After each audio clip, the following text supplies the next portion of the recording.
Mesdames, Messieurs, je viens devant vous ce soir, comme je m'y suis engagé, toutes les semaines je le fais et je le ferai, afin de faire un point le plus précis possible de la situation épidémique dans notre pays et le point sur les mesures que cette situation nous impose de prendre.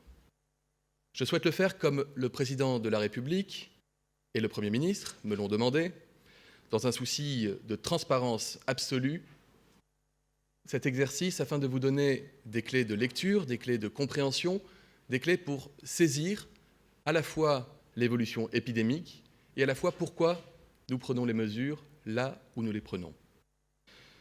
Nous entrons dans une période dans laquelle il est plus que jamais nécessaire que chacune et chacun d'entre nous puissions bien mesurer où nous en sommes.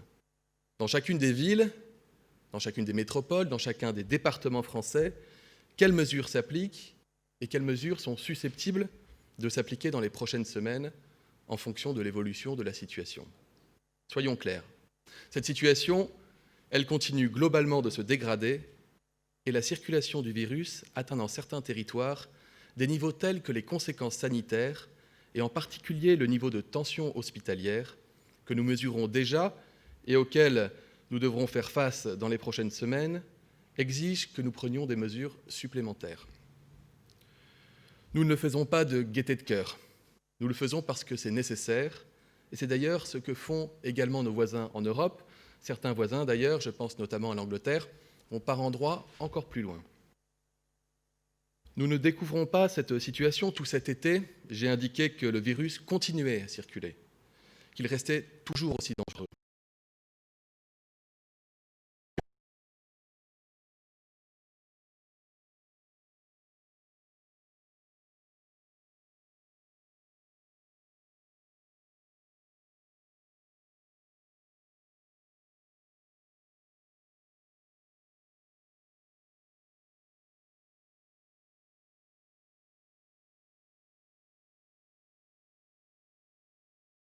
Sanitaire et des mesures en conséquence pour réagir. Qu'en est-il aujourd'hui? D'une manière générale, à l'échelle du pays, la circulation du virus continue à augmenter fortement. Le taux d'incidence, qui compte, vous le savez, le nombre de nouvelles contaminations par le virus par semaine, est en hausse constante. Il était la semaine dernière à 83 cas pour 100 000 habitants. Nous sommes ce soir à près de 95 cas pour 100 000 habitants et nous dépasserons sans nul doute les 100 cas pour 100 000 habitants dans les prochaines heures ou les prochains jours. Le taux de reproduction du virus, ce facteur R, que je vous ai déjà également présenté plusieurs fois, reste au-dessus de 1. C'est un indicateur qui montre la vitesse de circulation du virus, qui est un indicateur de l'évolution de l'épidémie. C'est le nombre de personnes qu'une personne malade va contaminer la semaine suivante.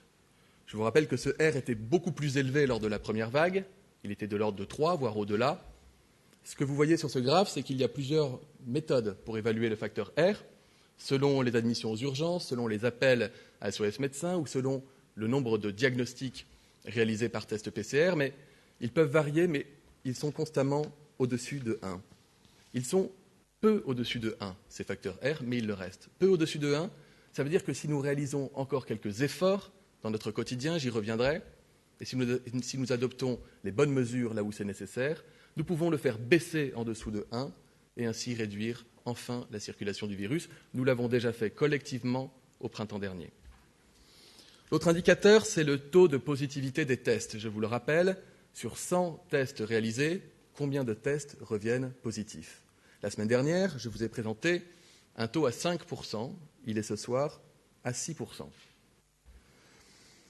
La circulation du virus n'est évidemment et malheureusement pas sans conséquences. La part des patients Covid dans nos réanimations a commencé à réaugmenter. Elle atteint désormais 19% au niveau national, c'est-à-dire qu'il y a plus de 950 patients atteints de coronavirus dans les réanimations françaises.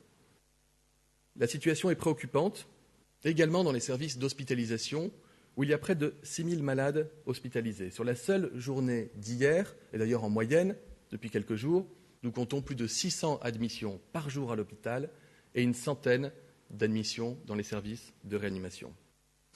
Je vais vous donner le détail de la situation en Île-de-France afin d'illustrer l'inquiétude dont je vous fais part ce soir. Ce système de santé francilien, il est désormais fortement mis en tension. Il l'a déjà été au printemps dernier.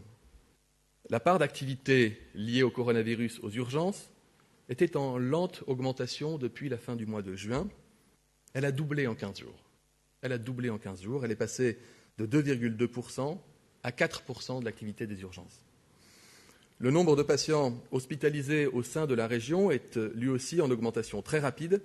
On comptabilise près de 1000 hospitalisations pour coronavirus sur les 7 derniers jours, contre 460 la semaine précédente. Là aussi, un doublement.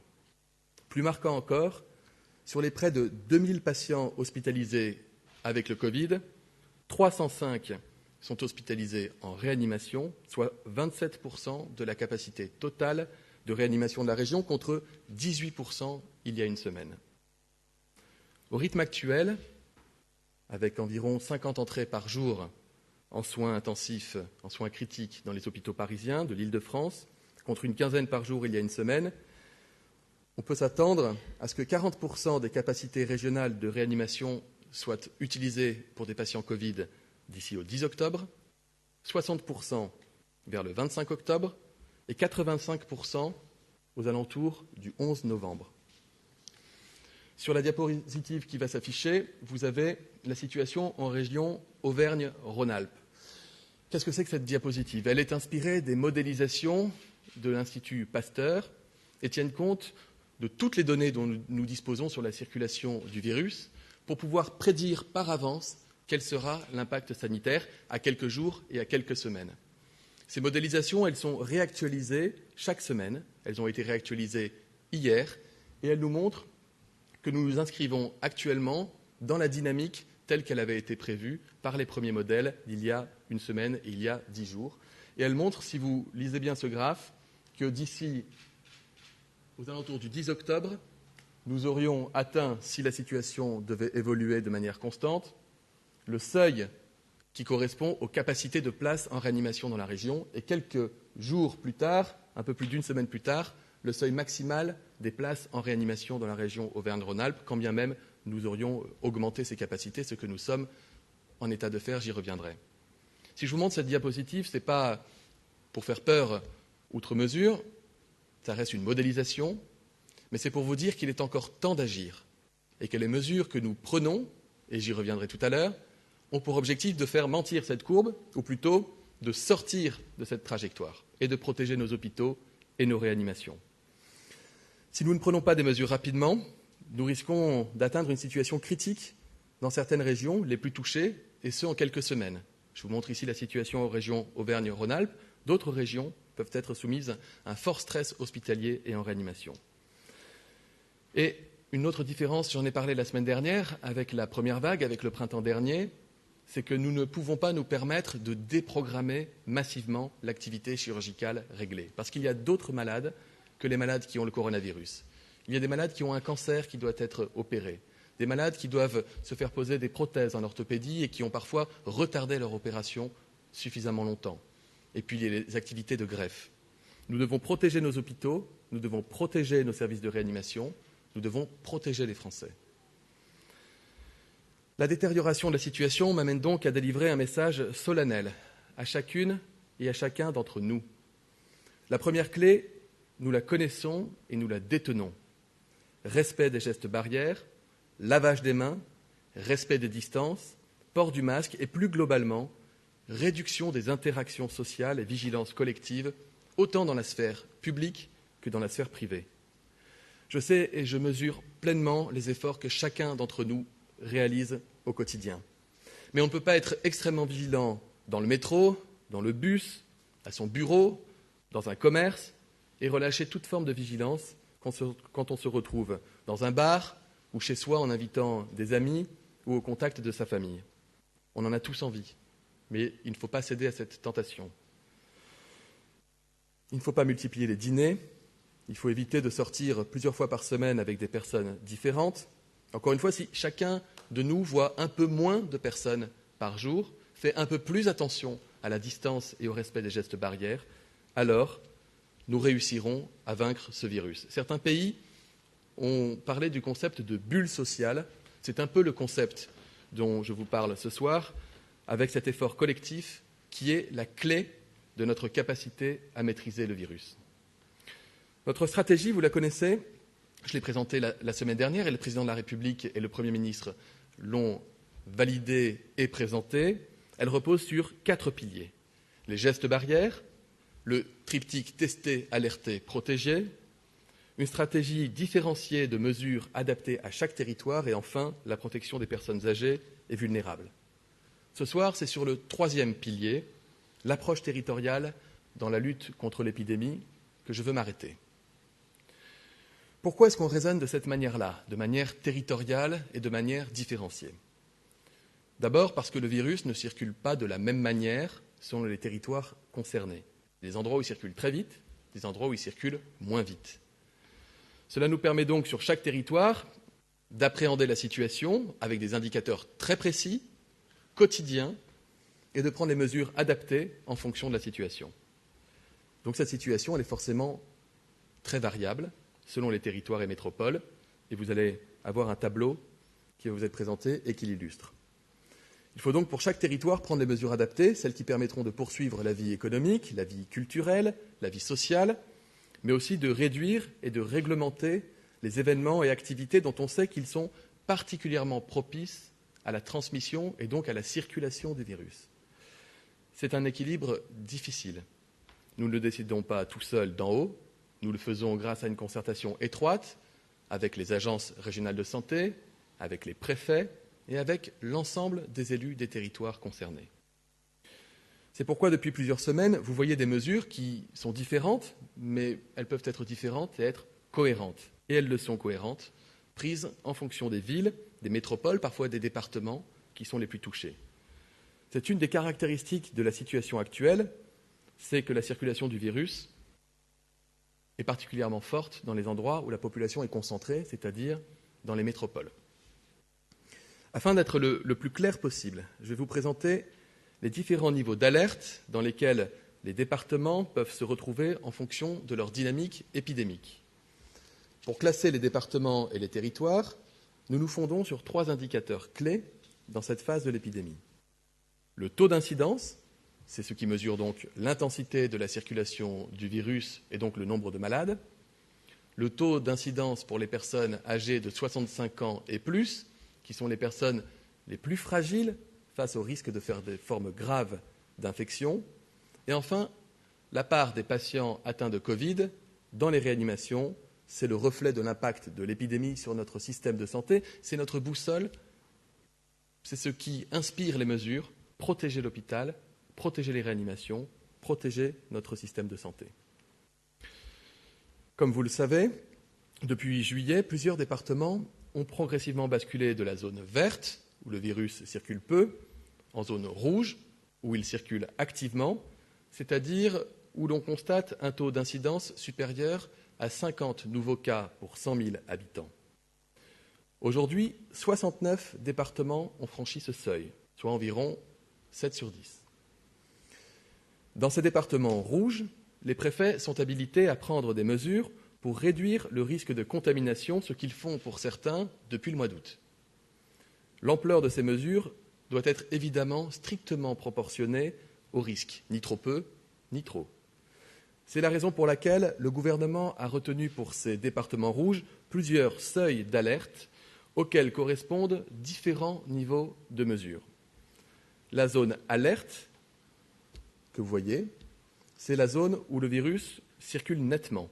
Ce sont les départements, les territoires dans lesquels le taux d'incidence est supérieur à 50 et dont je viens de parler. La zone dite alerte renforcée, c'est la zone où le virus circule très fortement, y compris chez les personnes fragiles, chez les personnes âgées, avec déjà des premiers impacts sur le système de santé. La zone d'alerte maximale, c'est la zone où la situation épidémique peut être qualifiée d'extrêmement tendue, avec des conséquences déjà lourdes sur le système sanitaire. Si cette dernière zone d'alerte devait être dépassée, nous n'aurions pas d'autre choix que de déclencher l'état d'urgence sanitaire dans les territoires concernés. Nous ferons et nous faisons tout pour l'éviter. Et j'y reviendrai. Pour chacune de ces zones, des mesures adaptées sont prises par les préfets en concertation, je le disais, avec les élus locaux. Ces mesures, elles sont décidées toutes les semaines et elles sont décidées pour une période de 15 jours. Elles sont naturellement réévaluées en fonction de l'évolution de la situation épidémique. La zone d'alerte, pour rentrer un peu dans le détail, elle se caractérise par une circulation, je le disais, active du virus. En pratique, un taux d'incidence supérieur à 50 cas pour 100 000 habitants, mais pas une circulation intense chez les populations âgées, avec donc un taux d'incidence qu'on caractérise en dessous de 50 pour 100 000 chez les personnes âgées. Et avec pas ou peu d'impact sanitaire, en tout cas un impact qui n'est pas fort sur les réanimations. Dans l'ensemble de ces territoires, dans l'ensemble de ces départements, le préfet est néanmoins habilité à prendre toute mesure qui lui semblerait pertinente. Seule une disposition est désormais et sera désormais imposée à tous ces départements rouges. Les fêtes, les mariages, les tombolas, les événements associatifs, les anniversaires, les communions devront se tenir en petit comité, c'est-à-dire à moins de 30 personnes. Les salles polyvalentes, les salles des fêtes et les autres établissements recevant ce type d'événement devront respecter cette jauge de 30 personnes. Pour la zone maintenant d'alerte renforcée, ce qui fait basculer un territoire de zone d'alerte à alerte renforcée, c'est bien souvent d'ailleurs une métropole, c'est l'augmentation du taux d'incidence au-dessus de 150, c'est un taux d'incidence chez les personnes âgées qui dépasse les 50.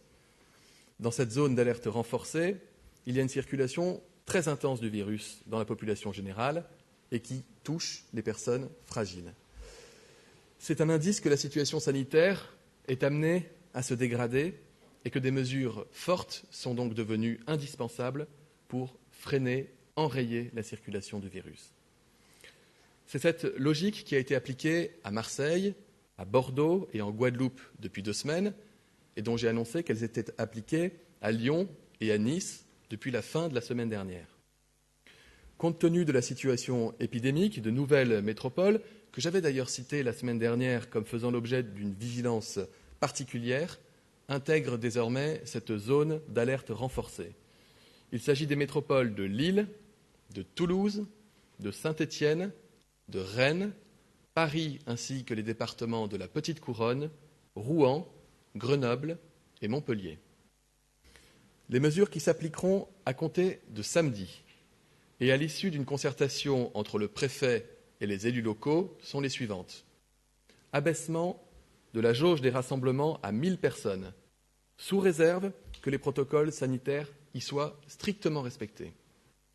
Interdiction des grands événements déclarés, comme les fêtes locales ou les fêtes étudiantes.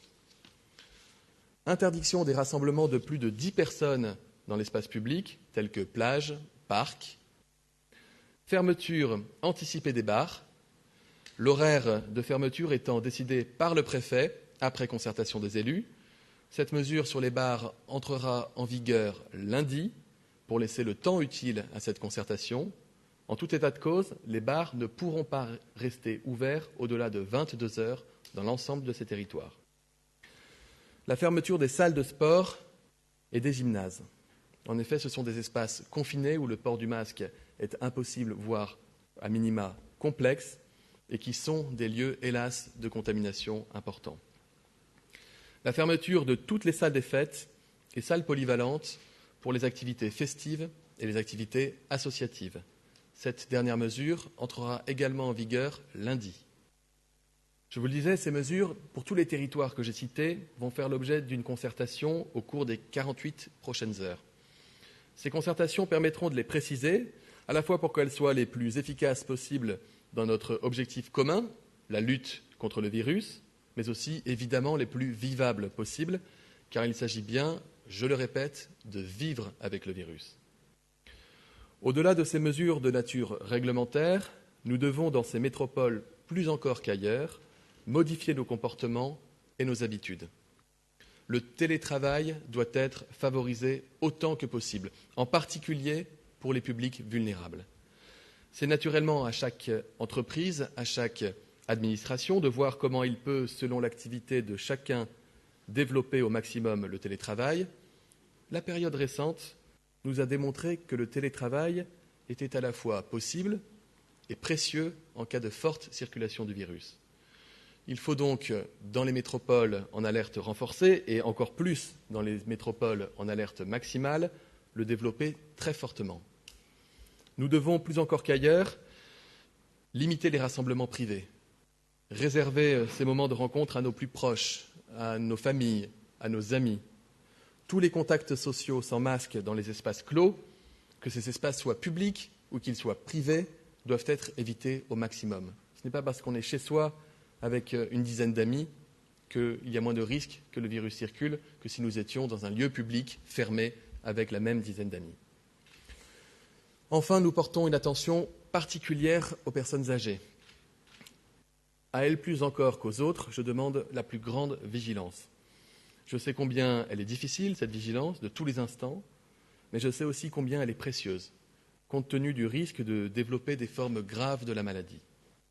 Les personnes âgées à domicile sont appelées à se protéger particulièrement en adoptant des gestes barrières renforcés, mais sans se mettre à l'écart. Les personnes âgées et les personnes vulnérables doivent aussi vivre avec le virus. Si vous êtes isolé, n'hésitez pas à contacter votre mairie. Vous avez également un numéro d'écoute et de lutte contre l'isolement qui a été mis en place par la Croix-Rouge, le 09 70 28 30 00. Nous avons tous une responsabilité collective pour nos proches, pour qu'ils ne restent pas isolés, pour nos voisins. Il faut que nous nous protégions, mais il faut aussi qu'on prenne soin d'eux. En plus des gestes barrières, on peut adopter des gestes solidaires. On peut passer des coups de fil, on peut prendre des nouvelles, vérifier si tout va bien. La protection n'est pas l'isolement. Notre attention sur la situation des personnes âgées, dans les EHPAD cette fois-ci, est évidemment particulièrement forte. Et le président de la République l'a rappelé hier au cours d'un déplacement. Les EHPAD sont invités à prendre des mesures de protection renforcées, tout en maintenant l'indispensable lien avec les proches. Rétablissement des visites sur rendez-vous avec des plages horaires adaptées et ouvertes le week-end, engagement des proches à respecter les gestes barrières, politique de dépistage déterminée et renforcée avec des campagnes de prévention à intervalles réguliers. Si la situation ne s'améliore pas dans d'autres agglomérations, elle pourrait bientôt rejoindre la liste de ces métropoles, de ces territoires en zone d'alerte renforcée.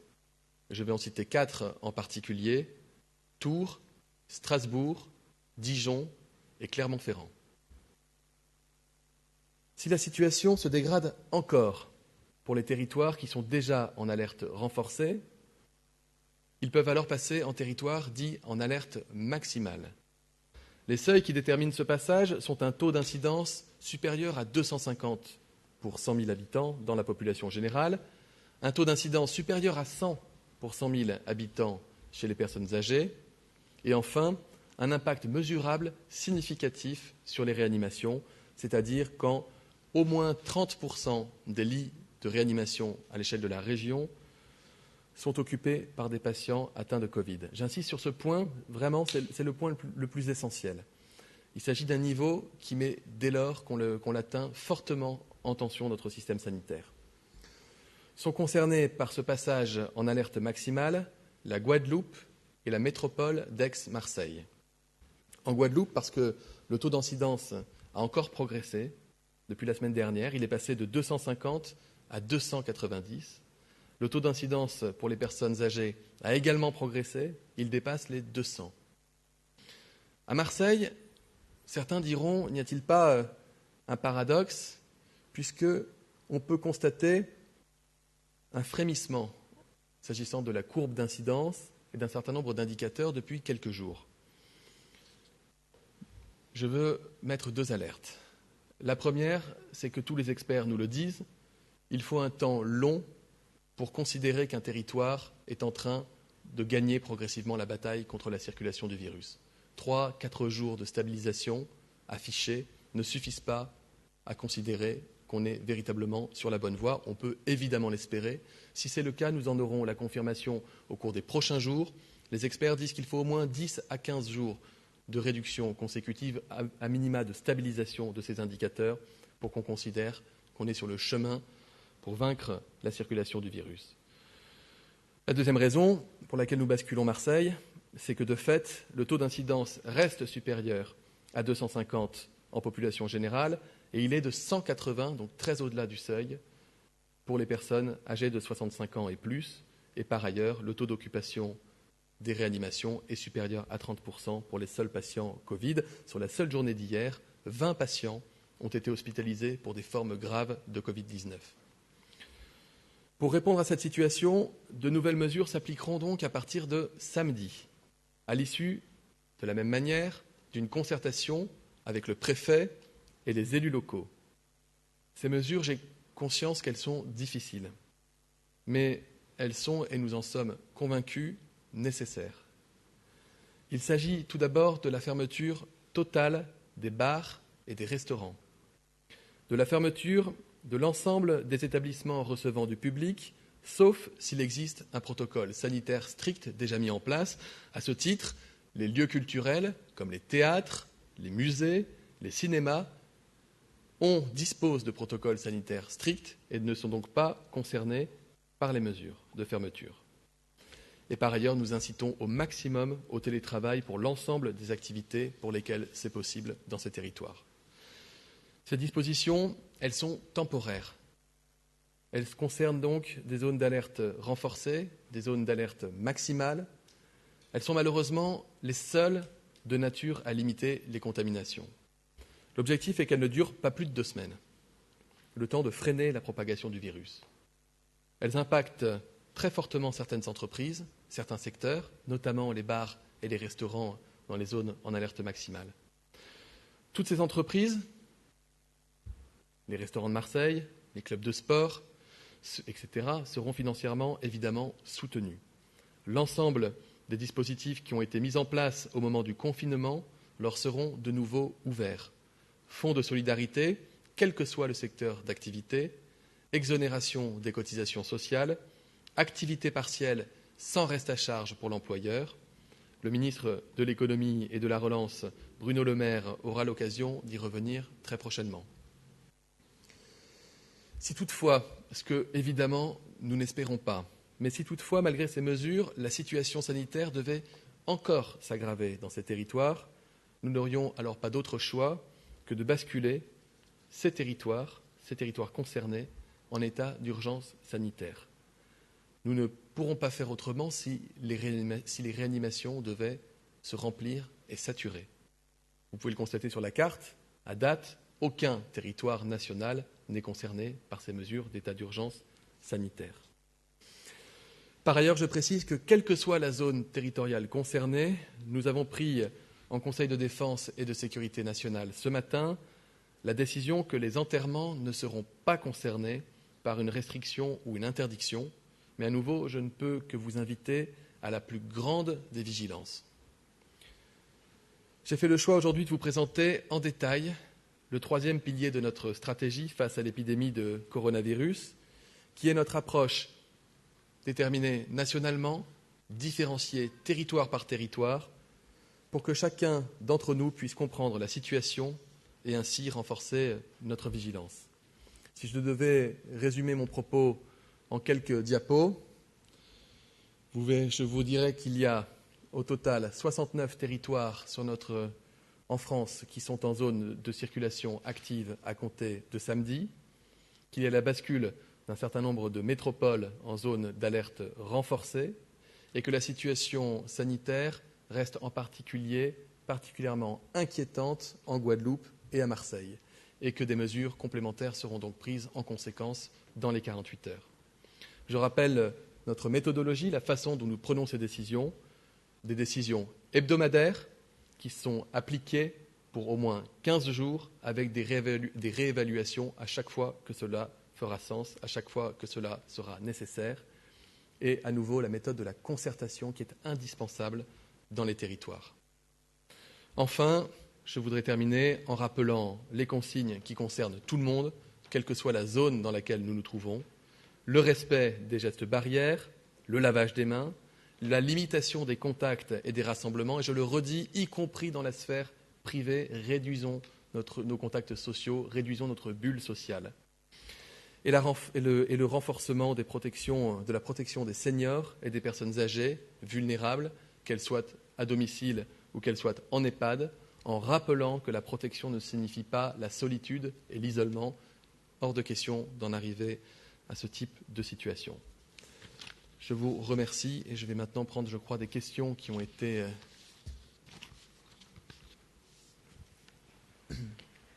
Pourquoi ne pas alléger les mesures dans les EHPAD alors qu'elles le sont dans les écoles? Il est difficile de les mettre en place et de s'y tenir dans la durée.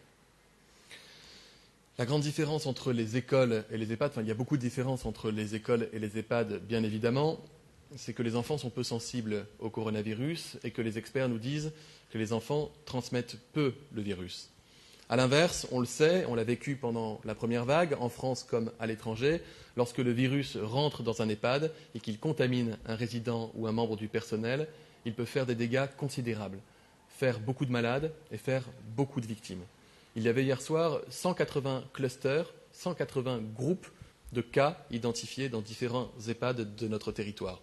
C'est pourquoi nous mettons en place des mesures de vigilance particulières. Nous y travaillons avec la ministre déléguée en charge de l'autonomie, Brigitte Bourguignon. Le président de la République l'a rappelé hier. Nous voulons maintenir les visites, lutter farouchement contre l'isolement des personnes âgées, mais en même temps assurer leur protection. Où en sont les traitements pour la Covid-19 ? Qu'en est-il du vaccin ? Côté traitement, il n'y a pas de nouveauté depuis la semaine dernière. La dexaméthasone, qui est un dérivé de la cortisone, est utilisée maintenant en routine par l'ensemble des équipes qui prennent en charge à l'hôpital des malades qui ont des formes graves ou susceptibles de s'aggraver du coronavirus. Et l'expérience nous montre que ce traitement permet de réduire les cas graves et de réduire également la mortalité. S'agissant du vaccin, je le répète, nous voulons un vaccin qui soit à la fois efficace, sûr et disponible. La disponibilité, elle est travaillée à l'échelle de la Commission européenne qui passe des commandes et des précommandes avec l'ensemble des laboratoires qui sont susceptibles d'identifier un vaccin à la fois sûr et efficace. Et lorsque ce vaccin existera, lorsque la recherche aura abouti, et je souhaite que ce soit évidemment le plus tôt possible, nous parlerons de la façon de vacciner et de protéger la population française. Comment assurer qu'on ne fasse pas la queue trop longtemps quand on a besoin de se faire tester ? C'est un point essentiel dont j'ai beaucoup parlé la semaine dernière avec des annonces que je rappelle. La priorisation de l'accès aux tests diagnostiques pour les personnes qui sont symptomatiques adressées par leur médecin, pour les personnes qui sont cas contact identifiées comme telles ou par le médecin de l'assurance maladie ou par les équipes de l'agence régionale de santé ou par le biais du logiciel Stop Covid pour les personnes qui ont eu la bonne idée de le télécharger. J'en rajoute une couche, c'est important de télécharger cette application qui rend service véritablement. Et pour les professionnels de santé ainsi que les professionnels du domicile, notamment les aides à domicile. Je l'ai annoncé la semaine dernière, j'ai demandé aux agences régionales de santé de travailler à cette priorisation avec l'ensemble des laboratoires qui sont mobilisés sur tout le territoire national. Je rappelle qu'ils réalisent plus d'1 200 000 tests par semaine désormais. Et j'ai pu me rendre lundi sur ce qu'on appelle un Barnum. C'est une opération de test grandeur nature à l'extérieur des hôpitaux et des laboratoires. C'était à Mantes-la-Jolie, où chaque Barnum en Île-de-France sera capable de faire jusqu'à 500 tests par jour. Il y en a 20 au total en déploiement en Île-de-France, c'est-à-dire 10 000 tests par jour réservés au seul public prioritaire. Ils sont ouverts de 8 h du matin à 14 h. Et les premières données dont je dispose, notamment un Barnum dans le 13e arrondissement de Paris et un autre Barnum à Trappes, où des centaines de prélèvements ont été réalisés les premiers jours.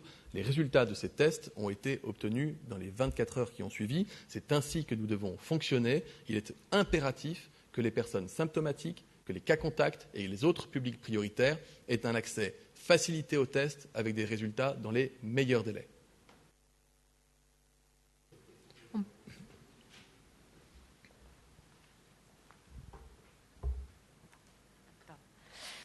Bonsoir, Monsieur le Ministre. Julia Van Elst pour BFM TV. Vous l'avez largement expliqué, on voit que la situation se dégrade dans plusieurs territoires et métropoles.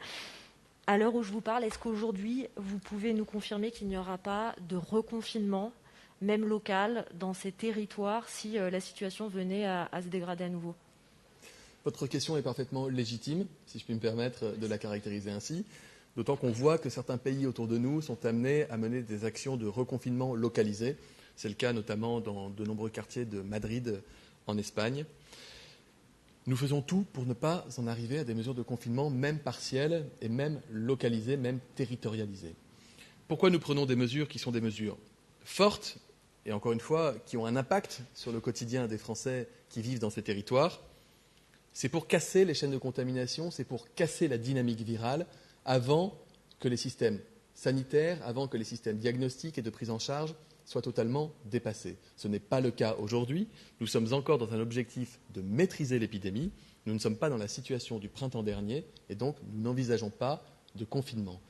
Vous avez noté que nous sommes en capacité de déclencher un état d'urgence sanitaire dans des territoires si d'aventure, malgré toutes les mesures qui ont été mises en place, eh bien, l'impact sanitaire était trop important. Cet état d'urgence sanitaire peut s'accompagner d'autres types de mesures.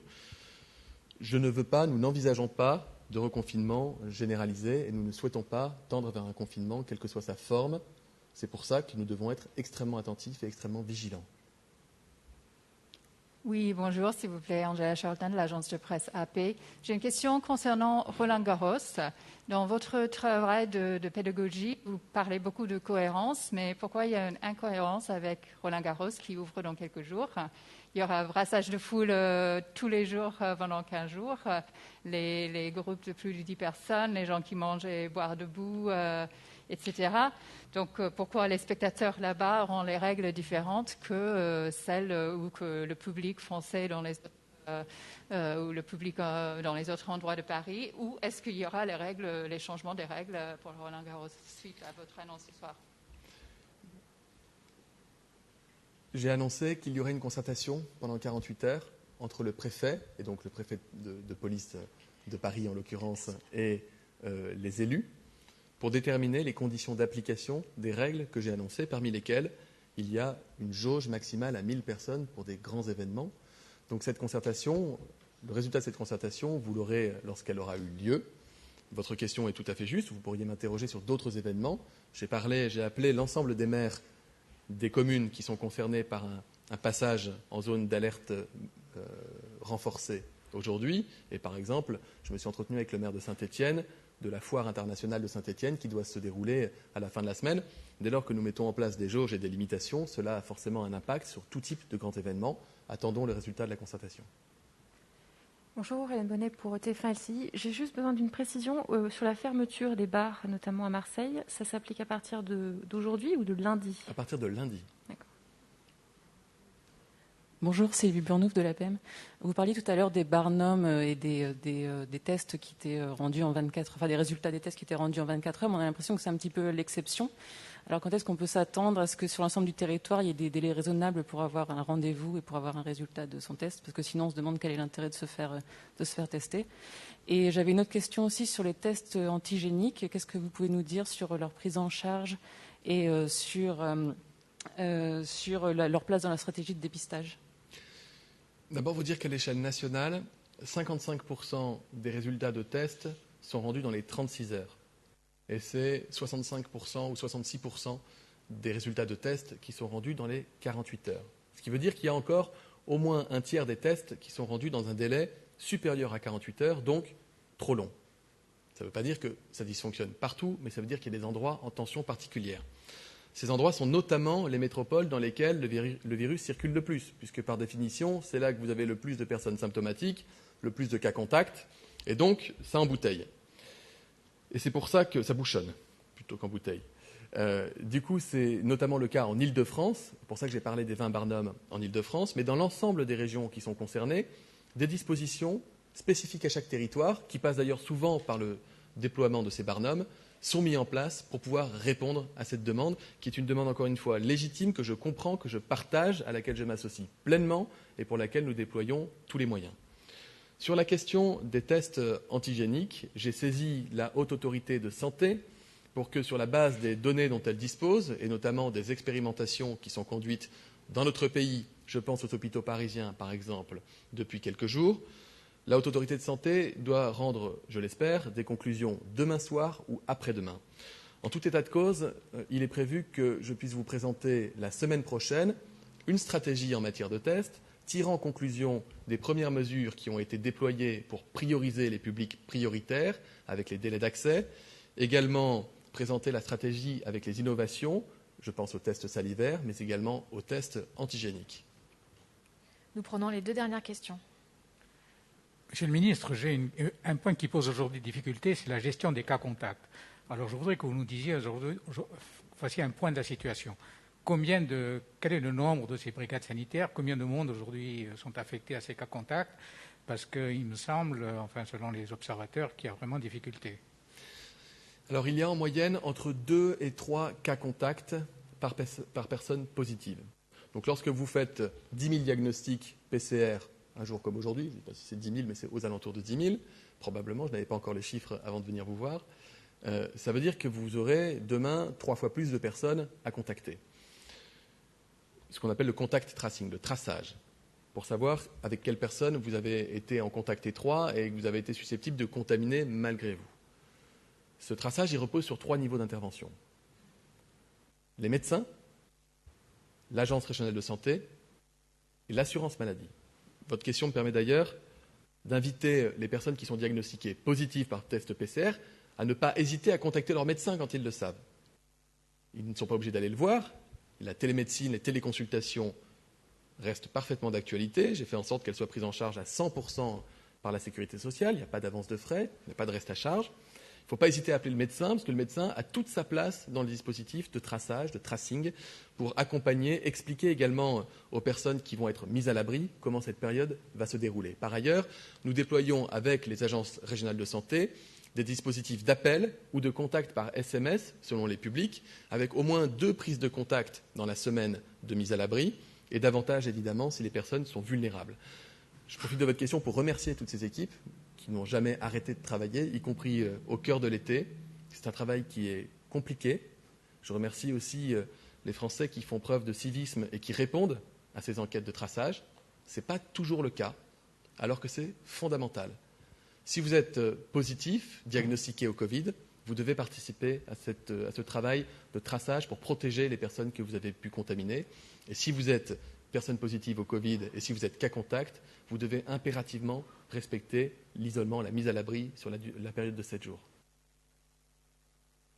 Oui, bonsoir. Une question pour Aspi Média. Vous allez présenter dans quelques jours le projet de loi de financement de la sécurité sociale qui doit intégrer les coûts liés à la prise en charge du coronavirus. Confirmez-vous une information de nos confrères des Échos selon laquelle l'objectif de dépenses d'assurance maladie 2021 va s'élever à 222 milliards et l'objectif rectifié 2020 à 215 milliards. Merci. Ce que je peux vous confirmer, parce que nous n'avons pas présenté en Conseil des ministres le projet de loi de financement de la sécurité sociale, le fameux budget de la Sécu, qui est examiné chaque automne au Parlement. Je ne vais donc pas ici vous faire des confidences devant les téléspectateurs. En revanche, je peux vous confirmer 2 choses. D'une part, rarement, voire jamais dans l'histoire de notre pays, l'État n'aura engagé autant de dépenses pour protéger la santé des Français. Et forcément, ça a un impact sur l'équilibre de l'assurance maladie. C'est le quoi qu'il en coûte. L'activité partielle pour les personnes qui ne peuvent pas travailler, l'achat des masques, les tests dont on parle, les médicaments, les hospitalisations, le soutien aux soignants, tout cela a évidemment un coût. Ça fera l'objet d'un débat au Parlement, comme c'est le cas chaque année. Et nous avons un système de protection sociale dont la France peut être fière, dont elle peut s'enorgueillir. Personne n'a été privé de soins faute de pouvoir les payer. Je citais l'exemple de la télémédecine tout à l'heure, qui est prise en charge à 100% par la sécurité sociale. C'est parce que nous avons un système qui est solide que nous avons un système protecteur. Je vous remercie.